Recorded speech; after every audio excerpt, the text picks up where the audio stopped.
जय श्री कृष्णा। आइए सुनते हैं ज्येष्ठ मास के 12वें दिन की कथा। वैसे तो नहीं मानती, परंतु मृत्यु दिखने लगी कि संत कह रहा है तो कहीं बात न बिगड़ जाए। ऐसा विचार करके इंद्रमती ने कहा कि जैसे आप कहोगे मैं वैसा ही करूँगी।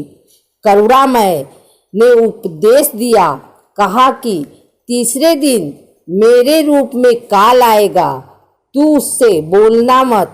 जो मैंने नाम दिया है 2 मिनट तक इसका जाप करना, 2 मिनट के बाद उसको देखना है, उसके बाद सत्कार करना है।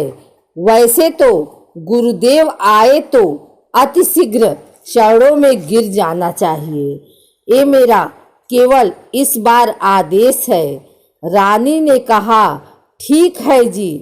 अब रानी को तो चिंता बनी हुई थी, श्रद्धा से जाप कर रही थी। करुणामय का रूप बनाकर गुरुदेव रूप में काल आया, आवाज लगाई, इंद्रमती इंद्रमती। अब उसको तो पहले ही डर था, स्मरण करती रही, काल की तरफ देखा नहीं। 2 मिनट के बाद जब देखा तो काल का स्वरूप बदल गया। काल का ज्यों का त्यों चेहरा दिखाई देने लगा, करुणामय का स्वरूप नहीं रहा। जब काल ने देखा कि तेरा तो स्वरूप बदल गया, वह जान गया कि इसके पास कोई शक्ति युक्त मंत्र है। यह कहकर चला गया कि तुझे फिर देखूंगा, अब तो बच गई। रानी बहुत खुश हुई, फूली नहीं समाई। कभी अपनी बांदियों को कहने लगी कि मेरी मृत्यु होनी थी, मेरे गुरुदेव ने मुझे बचा दिया। राजा के पास गई तथा कहा कि आज मेरी मृत्यु होनी थी, मेरे गुरुदेव ने रक्षा कर दी, मुझे लेने के लिए काल आया था। राजा ने कहा कि तू ऐसे ही ड्रामे करती रहती है, काल आता तो क्या तुझे छोड़ जाता? ये संत वैसे बहका देते हैं, अब इस बात को वह कैसे माने। खुशी खुशी में रानी लेट गई।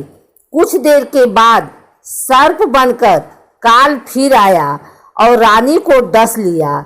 ज्यों ही सर्प ने डसा, रानी को पता चल गया।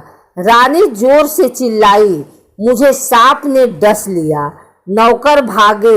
देखते ही देखते एक मोरी पानी निकलने का छोटा छिद्र में से वह सर्प निकल गया।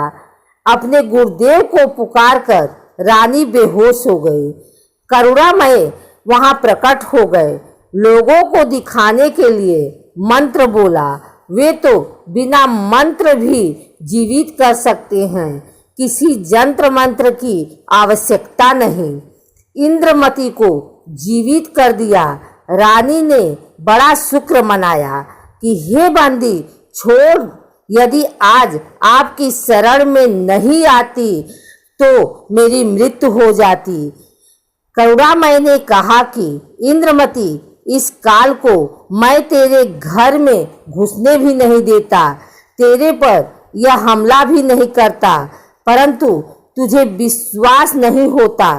तू यह सोचती कि मेरे ऊपर कोई आपत्ति नहीं आनी थी। गुरुजी ने मुझे बहका कर नाम दे दिया, इसलिए तेरे को थोड़ा सा झटका दिखाया है, नहीं तो बेटी तेरे को विश्वास नहीं होता। फिर कुछ समय के उपरांत करुणामय ने रानी इंद्रमती की अति श्रद्धा देखकर सार नाम दिया, शब्द की उपलब्धि करवाई। जब साहेब जाते रहते थे तो इंद्रमती प्रार्थना किया करती थी कि मेरे पति राजा को समझाओ, हे भगवान ये मान जाएं, आपके चरणों में आ जाएं तो मेरा जीवन सफल हो जाए। चंद्र विजय से करुणामय ने प्रार्थना की कि चंद्र विजय आप भी नाम लो, यह 2 दिन का राज और ठाठ है। फिर 84 लाख योनियों में प्राणी चला जाएगा। चंद्र विजय ने कहा कि भगवान, मैं तो नाम लूं नहीं और आपकी शिष्या को मना करूं नहीं। चाहे सारे खजाने को ही दान करो, चाहे किसी प्रकार का सत्संग करवाओ, मैं मना नहीं करूंगा। करुणामय ने पूछा, आप नाम क्यों नहीं लोगे? चंद्र विजय राजा ने कहा कि मैंने तो बड़े बड़े राजाओं की पार्टियों में जाना पड़ता है। करुणामय ने कहा कि पार्टियों में जाने में नाम का क्या बाधा करेगा? सभा में जाओ, वहाँ काजू खाओ, दूध पी लो, शरबत जूस पी लो, शराब मत प्रयोग करो। शराब पीना महापाप है। परंतु राजा नहीं माना। रानी की प्रार्थना पर करुणामय ने राजा को फिर समझाया कि नाम के बिना ये जीवन ऐसे ही व्यर्थ हो जाएगा, आप नाम ले लो। राजा ने फिर कहा कि गुरुजी, मुझे नाम के लिए मत कहना। आपकी शिष्या को मैं मना नहीं करूँगा, चाहे कितना दान करे, कितना सत्संग करवाए। करुणामय ने कहा कि बेटी, इस 2 दिन के सुख को देखकर इसकी बुद्धि भ्रष्ट हो चुकी है। तू प्रभु के चरणों में लगी रह, अपना आत्म कल्याण कर। यहाँ कोई किसी का पति नहीं, कोई किसी की पत्नी नहीं, 2 दिन का संबंध है। अपना कर्म बना बेटी। जब इंद्रमती 80 वर्ष की बुढ़िया हो जाती है, कहाँ 40 साल की उम्र में मर जाना था। जब शरीर भी हिलने लगा, तब करुणामय बोले, अब बोल इंद्रमती, क्या चाहती है? चलना चाहती है? इंद्रमती ने कहा कि तैयार हूँ, बिल्कुल तैयार हूँ दाता। करुणामय ने कहा कि तेरे पोते या पोती में कोई ममता तो नहीं है? रानी ने कहा, बिल्कुल नहीं। आपने ज्ञान ही ऐसा निर्मल दे दिया, इस गंदे लोक की क्या इच्छा करूं? करुणामय जी ने कहा कि चल बेटी। रानी प्राण त्याग गई। करुणामय रानी इंद्रमती की आत्मा को ऊपर ले गए। इसी ब्रह्मांड में एक मानसरोवर है। उस मानसरोवर पर जाकर इस आत्मा को स्नान कराना होता है। इस प्राणी को वहाँ कुछ समय तक रखते हैं। अब पूछते हैं कि अब फिर बता दे, तेरी कुछ इच्छा हो तो दोबारा जन्म लेना पड़ेगा। यदि मन में इच्छा रह गई तो सतलोक नहीं जा सकती। इंद्रमती ने कहा, करुणामय, आप तो अंतर्यामी हो, कोई इच्छा नहीं है, आपके चरणों की इच्छा है। लेकिन एक मन में शंका बनी हुई है कि मेरा जो पति था, उसने मुझे किसी भी धार्मिक कर्म में कभी मना नहीं किया। नहीं तो आजकल के पति अपनी पत्नियों को बाधा कर देते हैं। यदि वह मुझे मना कर देता तो मैं आपके चरणों में नहीं लग पाती, मेरा कल्याण नहीं होता। उसका इस शुभ कार्य में सहयोग का कुछ लाभ मिलता हो तो कभी उस पर भी दया करना दाता। अब करुणामय ने देखा कि यह नादान इसके पीछे फिर लटक गई।